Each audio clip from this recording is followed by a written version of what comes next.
आकुती, देहुती, प्रसूती या 3 कन्यांचा विचार सांगत असताना देहुती मातेचा विवाह कर्दम ऋषीशी झाला. प्रसूती मातेचा विवाह दक्ष प्रजापतीशी झाला. दक्ष प्रजापती कोण? माझ्या भगवान शंकराचे सासरे. दक्ष प्रजापती कोण? भगवान शंकराची. ही कथा खूप मोठी विस्ताराने आलेली आहे. आणि प्रसूती मातेचा विवाह दक्ष प्रजापती, आकुती मातेचा विवाह रुची प्रजापतीशी झाला. दक्ष प्रजापतीची कथा भगवान शंकराचे जावई, आपण उद्या सकाळी ती कथा पाहू. स्वयंभू म्हणू यांच्या 3 कन्याचा विचार आपण केला. आकुती, देहुती, प्रसूती. त्यामध्ये 2 मुलं आहे, एक प्रियव्रत आणि उत्तानपाद राजा. त्या उत्तानपाद राजाच्या पोटी माझ्या ध्रुव बाळाचा जन्म झालेला आहे. खूप गोड कथा आहे, फक्त थोडं लक्ष द्या. उत्तानपाद राजाला 2 पत्नी आहेत, एक सुरुची आणि दुसरी सुनीती. एक कोण आहे? सुरुची आणि एक सुनीती.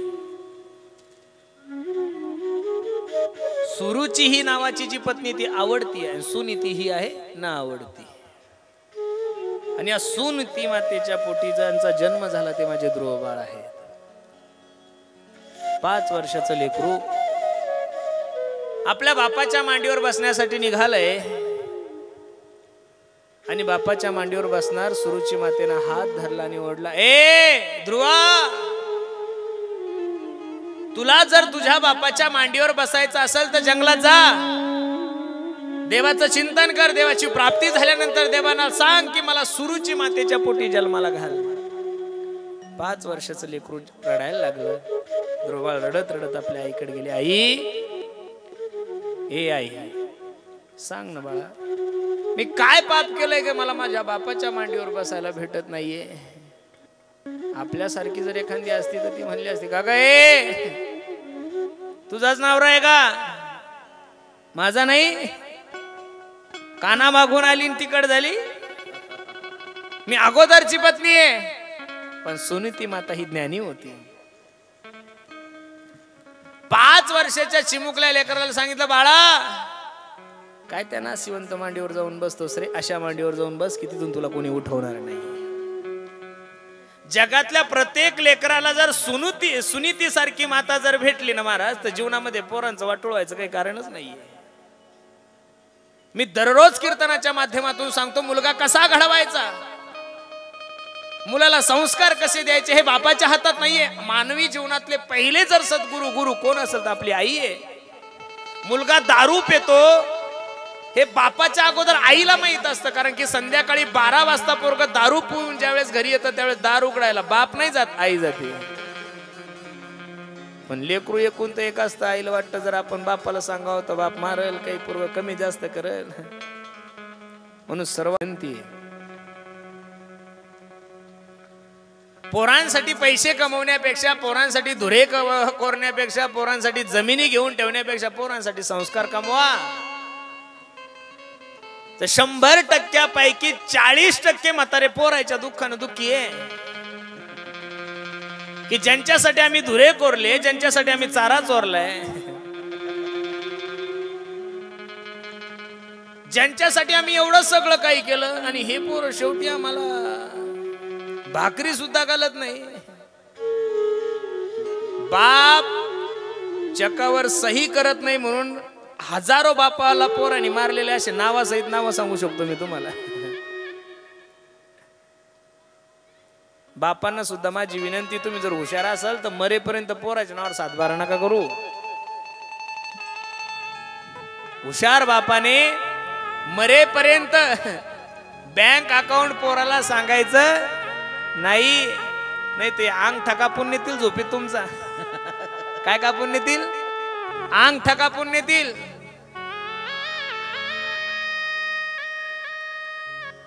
पण संसारिक लोक एवढे हलकट आहे महाराज. वृद्धाश्रम मध्ये काही काही मायबाप काम करतात. ज्या पोराने वृद्धाश्रम मध्ये आपल्याला टाकले ना, त्या वृद्धाश्रम मध्ये तिथं जर काम केलं तर तिथं रोज भेटतो 4 रुपये, 10 रुपये, 5 रुपये, 100 रुपये. आणि तिथं काम करतात आणि तिथं 1000-2000 रुपये गोळा झाले की आपल्या लेकरायला पाठवतात. प्रेम करावं ना मायबापाने पोरावर, करावं, करू नये असं नाहीये. पण ज्यांच्यासाठी एवढं वैभव उभं करायचं ते जर म्हातारपणात काढून देत असेल तर असं समजा ना, ते पोरं मायबाप तुमच्या पोरं मेलेलेच असं समजा. अजून सुद्धा या देशामध्ये असे काही काही आश्रम आहे की त्या आश्रम मध्ये 2 टाइम जर रामकृष्ण हरी भक्त देवाचं चिंतन केलं तर तिथं 2 टाइम जेवणाची व्यवस्था आहे, तुमच्या राहण्याची व्यवस्था आहे, तुमच्या कपड्याची व्यवस्था आहे, तुमच्या झोपण्याची व्यवस्था आहे. पण यांना संसारात लाता खायची सवय, त्यांना आश्रमात झोप कशी येईल? ज्यांना संसारात लाता खायची सवय, ज्यांना संसारात अपमान करून घ्यायची सवय, अरे गल्लीत पोरण मारलं तरी बाप दुसऱ्या दिवशी म्हणतो जाऊ द्या हो आपलंच पोरग. अरे फाशी घेणे येड्या, पोरग गल्लीत तुला मारताय तू म्हणतो आपलेच होत आहे ना आपलेच दात आहे. गल्लीत पोराने मारून सुद्धा जो बाप संसारात राहतो, आता याला हलकटाचा महामेरू म्हणलं तर चालेल ना, निर्लज्जाचा महामेरू. किती किती संसारात अपमान होऊ द्या, कितीही संसारात अपमान होऊ द्या, कोडग्या कोडग्या लाज नाही. आणि कालचा कोडगा. म्हणून संस्कार हा जीवनातला सगळ्यात मोठा दागिना आहे. काय? अरे संस्कार ज्या माणसाकडे, त्या माणसाकडे पैसे नसू द्या, त्या माणसाकडे कपडे फाटलेले असू द्या, त्या माणसाकडे जमीन नसू द्या, तो जेवढ्या मस्तीत जीवन जगतो तेवढा संस्कारहीन 50 एकरवाला सुद्धा जगू शकत नाहीये. प्रॉपर्टी एवढी आहे की 50 एकर जमीन आहे पण समाधान अजिबात नाही ना. 6 वाजले की माय घाय भरती, 6 वाजले की बाप घाय भरतो, 6 वाजले की बायको घाय भरती की बावळ कधी दारू पिऊन येईल. बरं यांना दिवाळी कळत नाही. दारू पिणारे माणसं हे असून नसल्यासारखे, ते मेल्यानंतर फक्त लोक काय म्हणतील म्हणून सुतक धरायचं. मला तर धरावं बी वाटत नाही महाराज. कारण त्यांना जीवनभर, ज्याला कधी बायकोचा आधार नाही, ज्याला कधी लेकरं बाळ कळले नाही, ज्याला मुलगी कळली नाही, ज्याला नातेवाईक कळले नाही, आणि अशा माणसासाठी काय रडायचं काय सुतूक धरायचं हो. ते कुत्र मेलं की जसं समजायचं समजायचं, दारू पेलं की काही नसतं महाराज. कुत्र्यासारखं ज्यांचं जीवन आहे, अरे एवढा सुंदर नरदेह प्राप्त होऊन ज्याला जीवन जगण्याची अक्कल नाही, त्या माणसाचं दुःख तरी काय मानायचं? अजिबात नाही. काही काही लोक म्हणतात महाराज बरं झालं हे मेलं. काय म्हणतात लोक? बरं झालं म्हणे महाराज, कपाळाचं कुंकू गेलं. लोक म्हणतात नवरा मेला, पण याचा असूनच काही फायदा नव्हता ना. नसल्यानंतर आनंदात सुखी जीवन जगतात. अरे आपल्या घरच्यांनी आपल्या मरणाची वाट पाहावी, आपल्या घरच्यांनी आपल्या मरणासाठी नवस करावा, नातेवाईकांनी आपल्या मरणासाठी नवस करावा, लेकरा बाळाने आपल्या मरण्यासाठी नवस करावा. माझी तरी विनंती, एवढं वाईट जीवन माणसानं जगूच नाही घड्यांना. स्वाभिमानी माणसाने कुपीभर घ्यायचं, ते बी झोपीत. लोकांना सांगायचं सुद्धा, मस्त गरम चहा करायचा पाटील, त्यात औषध टाकायचं, मस्त 2 ग्लास घ्यायचे आणि अंगावर गोधडी घेऊन झोपायचं. सांगायचं सुद्धा नाही मला दवाखान्यात नाही काका. एवढा अपमान होण्यापेक्षा मेलेलं चांगलं आहे ना. म्हणून संस्कार हा जीवनातला सगळ्यात मोठा दागिना आहे. मायानो, म्हणून लक्ष देऊन ऐका. पोरांनी पैसा नाही कमवला तरी चालेल. काय पैसा कमवून करता? तो पैसा तुमच्या कामीच पडत नाही तर कमवून फायदा काय? तो संस्कार कमवा परमार्थामध्ये. अरे आळंदीला मुलगा गेला, संस्थेमध्ये मुलगा गेला. हे बघा, संत चोखोबराय भक्ती सेवा आश्रम आहे बाबा. इथं पैसा कमवण्याचं ज्ञान नाही देणार बाबा तुम्हाला. कधीच सांगणार नाही की पैसा असा कमव, पैसा तसा कमव. पण जीवन जगण्याचं ज्ञान तुम्हाला फक्त आश्रमातच मिळेल गड्यांनो. जीवन जगण्याचं ज्ञान फक्त तुम्हाला आश्रमात मिळेल. तुमच्या गावामध्ये तुम्हाला कधीच कोणताच माणूस म्हणणार नाही दारू पिऊ नको, ए वाईट वागू नको, ए चोऱ्या करू नको, ए मांसाहार करू नको. त्यांना तर असं वाटतं यांनी दारू प्यावं, हे नालीत लोळले पाहिजे. हे तुमच्या आणि माझ्या जवळच्या लोकांची अपेक्षा असते. पण आश्रमात जरी एखादा दारुड्या गेला तर त्यांच्या मुखातून पहिला शब्द निघतो, ए बाळा अरे दारू पिऊ नको, चुकीचं आहे. साधूच्या जीवनाचं कार्यचे लोकांना सुधरवणं काय कार्य. म्हणून संस्कार हा जीवनातला सगळ्यात मोठा दागिना. सुनीती माता म्हणते, ए बाळा ऐक ना, काय त्या नाशिवंत मांडीवर जाऊन बसतोस रे? अशा मांडीवर जाऊन बस की तुला परत कधीच कोणी उठवणार नाही. कोण आहे ती? कोणाची मांडी? देवाची. कुठं असतो देव? जंगलात असतो. 5 वर्षाचं चिमुकलं लेकळं देवाला भेटण्यासाठी जंगलात निघालंय. आईला सांगितलं, आई मी 5 वर्षाचं लेकरू, मला भूक लागल्यानंतर काळजी करू नको, तुझी सगळी मनोकामना देव पूर्ण करेल. 5 वर्षाचं लेकरू जंगलाच्या दिशेने निघाला. नारदजी भेटले. नारायण, हे बाळा कुठे चाललास? माझ्या आईने सांगितलं जंगलामध्ये देव असतो आणि मी देवाच्या भेटीला चालू. वेडा झालास का तू? जंगलामध्ये हिंसर पक्षी असतात, वाघ असतात, सिंह असतात, नाश्ता म्हणून तुला खाऊन घेतील. त्यावेळी ध्रुव बाळाच्या मुखातून एक वाक्य खूप सुंदर निघलं. ध्रुव बाळ म्हणले, हो हो हो, तुम्ही नारदजी नाहीये. तुला कळत नाही का हे विना दिसतोय, एवढी मोठी शेंडी आहे, देवाचं भगवंताचं चिंतन नाही. नाही, तुम्ही नारदजी नाहीये. असं का बोलतोस बाळा? कारण की माझ्या आईने मला लहानपणी शिकवलं की ज्यांना नारदजी भेटले त्यांना देव भेटतो, आणि तुम्ही तर मला देवाच्या भेटीला चाललं, तुम्ही घरी जा म्हणतात तुम्ही नारदजी. ध्रुव बाळाची ती उत्कंठा, ध्रुव बाळाचं भगवंताविषयी असणारे निष्ठा, प्रेम पाहिल्यानंतर नारदजीच्या सुद्धा मुखात डोळ्याला धारा लागल्या. हे बाळा, पण देवाचं नाव तुला माहितीये का? मला काहीच माहित नाहीये. मला मग कोणता मंत्र? मग नारदजीने ध्रुव बाळाला जो मंत्र दिला तो किती गोड आहे पहा. ओम नमो भगवते वासुदेवाय. ओम नमो भगवते वासुदेवाय. ओम नमो भगवते वासुदेवाय. ओम नमो भगवते वासुदेवाय. हे वासुदेवाय प्रभु वासुदेवाय. वासुदेवाय प्रभु वासुदेवाय. वासुदेवाय प्रभु वासुदेवाय. वासुदेवाय प्रभु वासुदेवाय. ओम नमो भगवते वासुदेवाय. ओम नमो भगवते वासुदेवाय. हे ओम नमो भगवते वासुदेवाय. ओम नमो भगवते वासुदेवाय. वासुदेवाय प्रभु वासुदेवाय.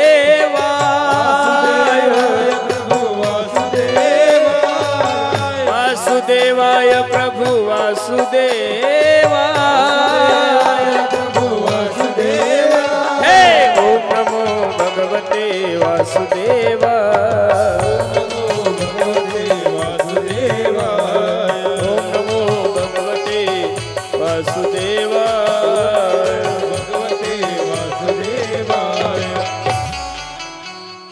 ध्रुव बाळाने भगवंताचं चिंतन सुरू केलं. 1 महिना गेला, 2 महिने गेले, 3 महिने गेले, 4 महिने गेले, 5. अन्न पाण्याचा त्याग केलाय. इंद्राला सुद्धा संकट पडलंय. ध्रुव बाळ काय करतोय, काय नाही, काय करतोय. 6 महिने झाले.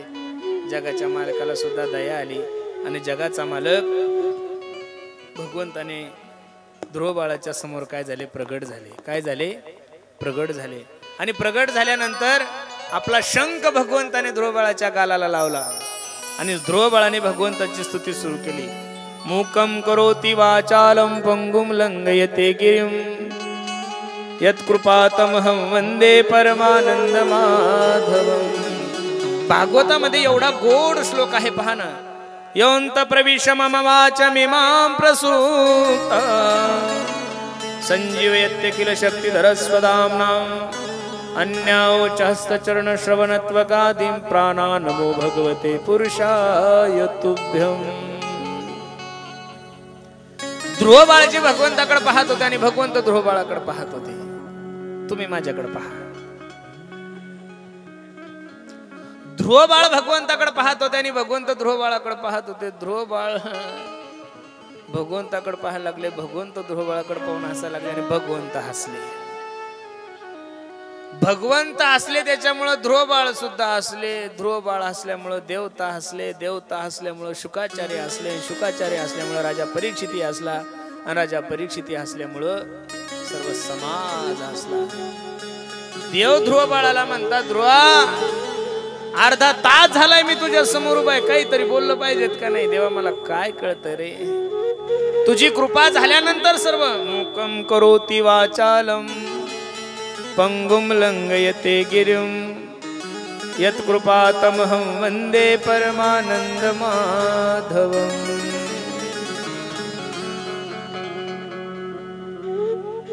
भगवंताची कृपा झाल्यानंतर मुक्याला वाणी येते, पांगळ्याला पाय येते, आंधळ्याला डोळे येते. माझ्या भगवंताची शक्ती आहे. ध्रुवबाळ म्हणतात, मी काय बोलणार देवा, मला काय कळतं, 5 वर्षाचं लेकरू आहे मी.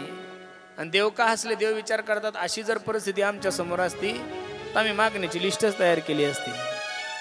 आणि शुकाचार्य असले, शुकाचार्य म्हणतात किती बावळट आहे देव. अरे ज्याला देव भेटला त्याला मागायची इच्छा काय, मागायची गरज काय आहे? ध्रुव बाळाने भगवंताला जी मागणी मागितलेली ती खूप सुंदर आहे, पहा लक्ष देऊन ऐका. ध्रुव बाळ भगवंताला सांगतात, भगवंता हे बघ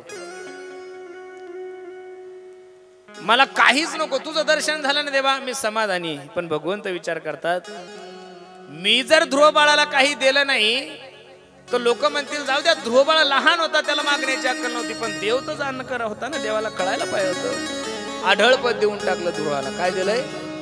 ध्रुवाला काय दिलंय? आढळ पद दिलंय. एक खूप गोड भजन आहे, ध्रुव बाळाने भगवंताला मागणी केलेली भजन खूप सुंदर आहे, ऐका.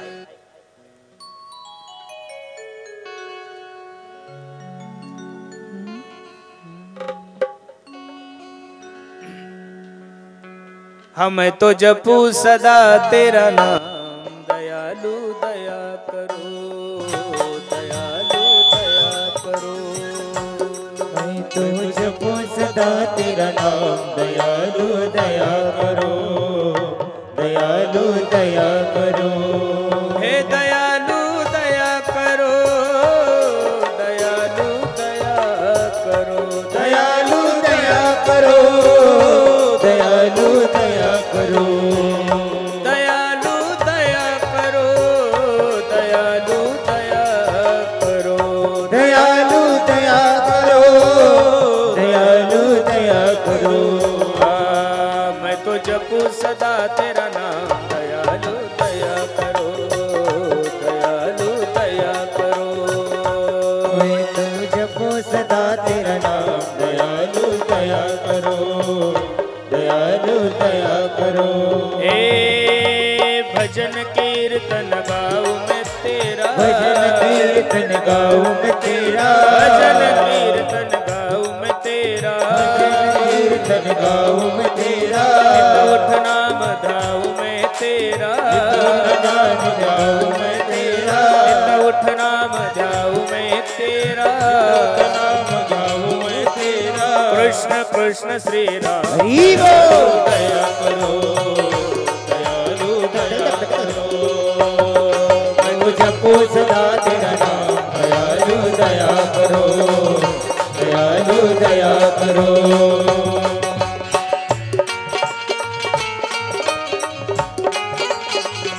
जय हो.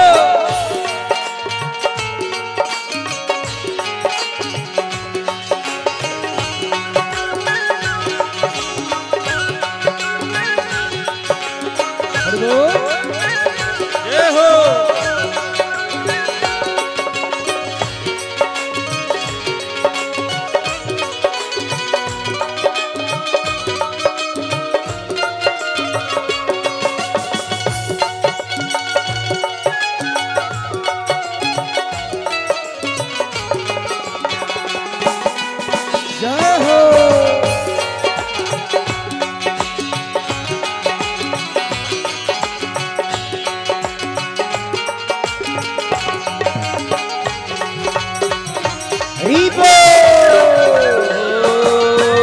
साधु संत की संगत देना, साधु संत की संगत देना, साधु संत की संगत देना, साधु संत की संगत देना. नाम अपने के रंगत देना, अपने की रंगत देना, नाम अपने के रंगत देना, अपने की रंगत देना.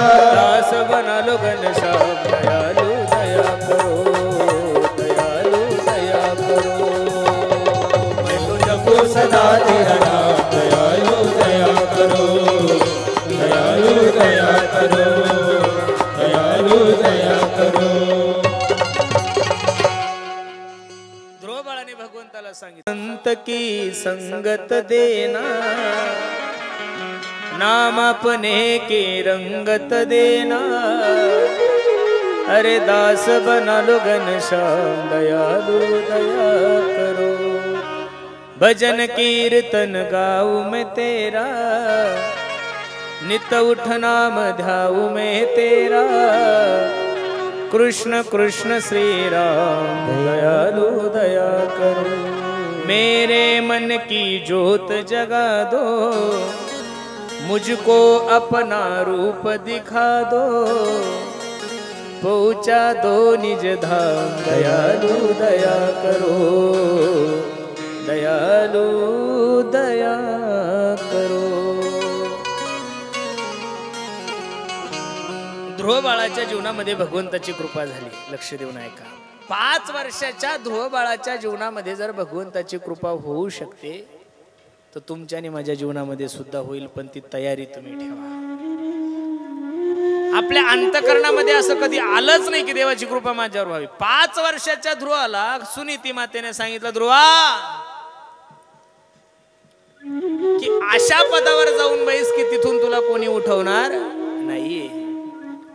जगातली प्रत्येक आई जर सुनीती मातेसारखी झाली, जगातली प्रत्येक आई तर माझ्या जिजाबाई साहेबासारखी झाली, जगातली प्रत्येक आई जर माझ्या रुक्मिणी आई साहेबासारखी झाली तर जगामध्ये किती सुंदर सुंदर मुलं जन्माला येतील। छत्रपती शिवाजी महाराजासारखा राजा जन्माला यायला तयार आहे, पण छत्रपती सारखा राजाला जन्माला घालण्यासाठी कुस जिजाऊची लागल ना। कोणाच्या कुशीमध्ये कसा जन्माला येईल? ज्ञानोबराय सारखा महात्मा जन्माला यायला तयार आहे, पण कुस रुक्मिणी आई साहेबाची लागल ना महाराज।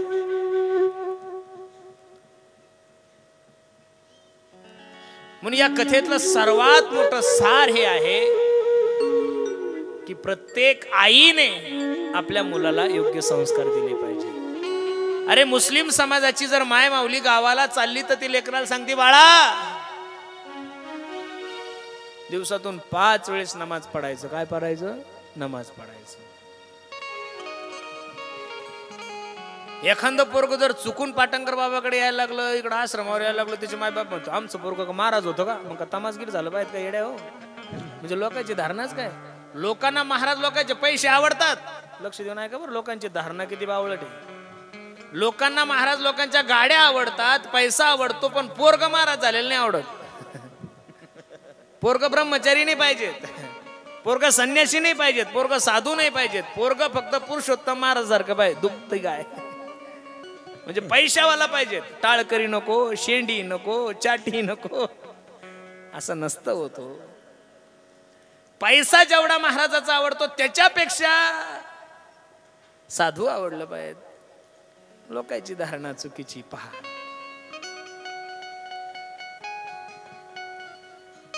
म्हणून मानवी देहाला जन्माला आल्यानंतर कधीतरी माणसाच्या जीवनामध्ये वाटलं पाहिजे ना देवाची कृपा माझ्या जीवनामध्ये। अरे 5 वर्षाच्या ध्रुव बाळाला जर भगवंताची सगुण रूपाचं भगवंताचं दर्शन होतंय, तुमच्या माझ्या जीवनामध्ये का होत नाही? झालंच पाहिजे, प्रयत्न करा ना। कधीतरी म्हणा त्या देवाला, देवा तू सर्वांचा उद्धार केला, माझा सुद्धा उद्धार कधी करणार आहे? पण ही गोष्ट कधी आपल्या मनात आलीच नाही, आणि मनातच आली नाही तर होईल कशी? हा मोठा प्रश्न आहे ना।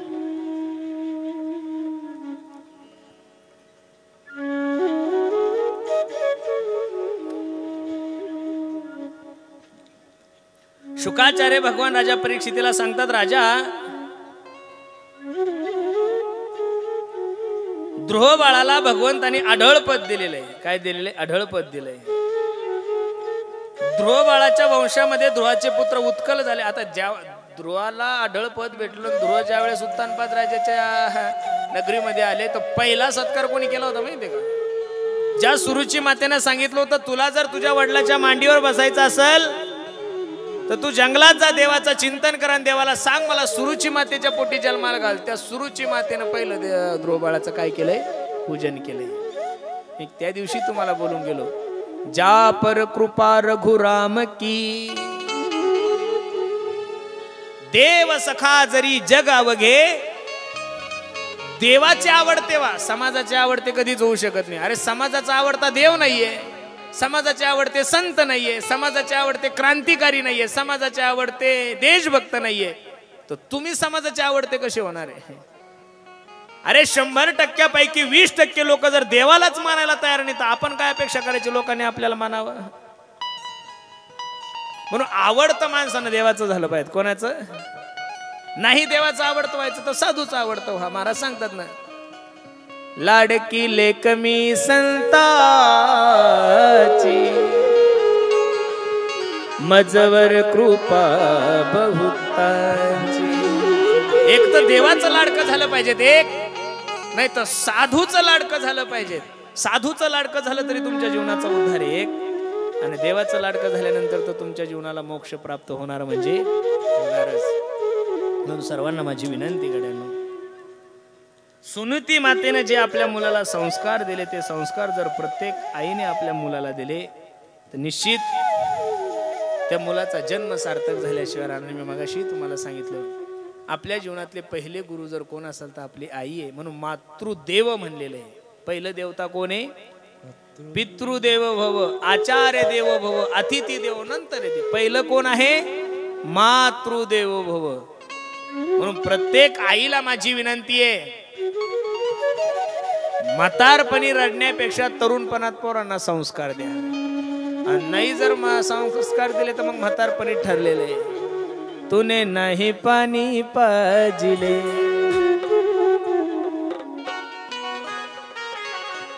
मेल्यावरती रडतो कशाला, उगीच तन नको देऊ गशाला, नको देखावा दाऊ जगाला, मोडला नाही कधी रुपया दुधाला, मी तुला पाहून प्राण सोडिले रे बाळा, तूने नाही पाणी पाजिले, मी तुझ्यासाठी जीवन जाळिले रे बाळा, तूने नाही पाणी पाजिले.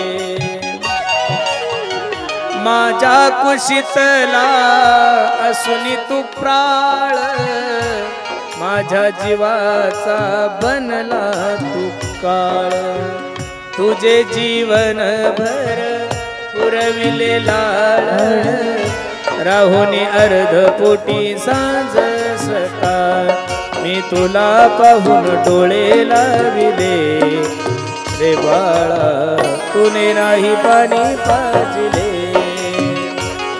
मी तुझ्यासाठी जीवन जाळिले रे बाळा, तूने नाही पाणी पाजिले.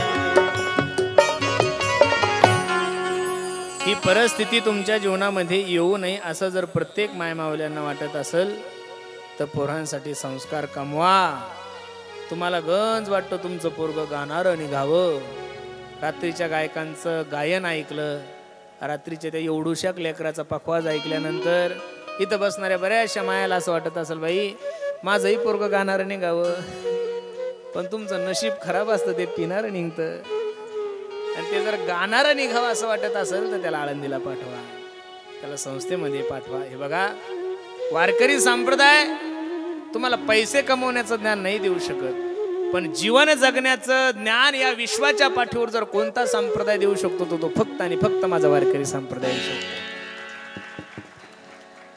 आणि जीवन जगण्याचं सूत्र जर कोणाच्या हातात असेल, माझ्या ज्ञानोबराय तुकोबरायच्या हातात आहेत. म्हणून आपण त्या ज्ञानोबराय तुकोबरायचे आपण सर्व मंडळी पाईक आहोत. म्हणून होईल तेवढा काळ भगवंत चिंतनामध्ये घाला. ध्रुव बाळाच्या जीवनामध्ये भगवंताची कृपा झाली, 5 वर्षाच्या लेकराच्या जीवनामध्ये जर भगवंताची कृपा होतीये तर आपण सुद्धा देवाला विनंती करा, देवा माझ्याही जीवनामध्ये भगवंताची कृपा झाली पाहिजे. याच्यासाठी आपण प्रयत्न करा. नुसते प्रयत्न नका करू, त्यानुसार काय करा, वाटचाल सुद्धा करा. कधीतरी आपल्याला वाटलं पाहिजेत ना, किशोरी कुछ ऐसा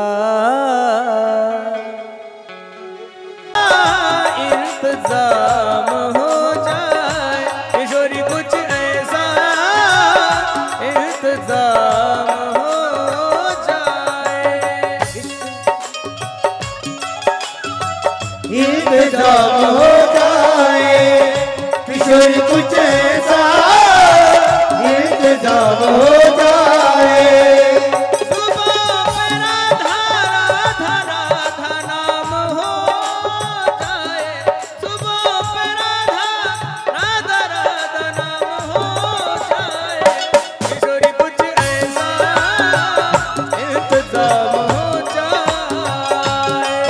कुछ ऐसा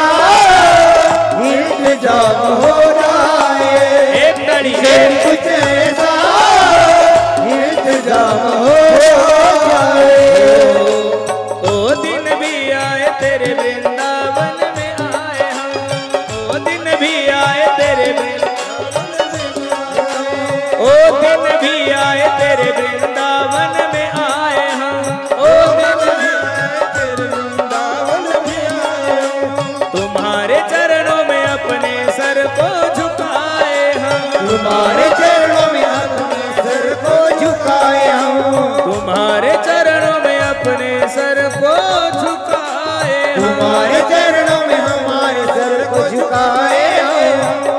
मेरी सारी उम्र वृंदावन में तमाम हो जाए, मेरी सारी उम्र वृंदावन में तमाम हो जाए। किशोरी कुछ ऐसा इंतजाम हो जाए, किशोरी कुछ ऐसा इंतजाम हो जाए।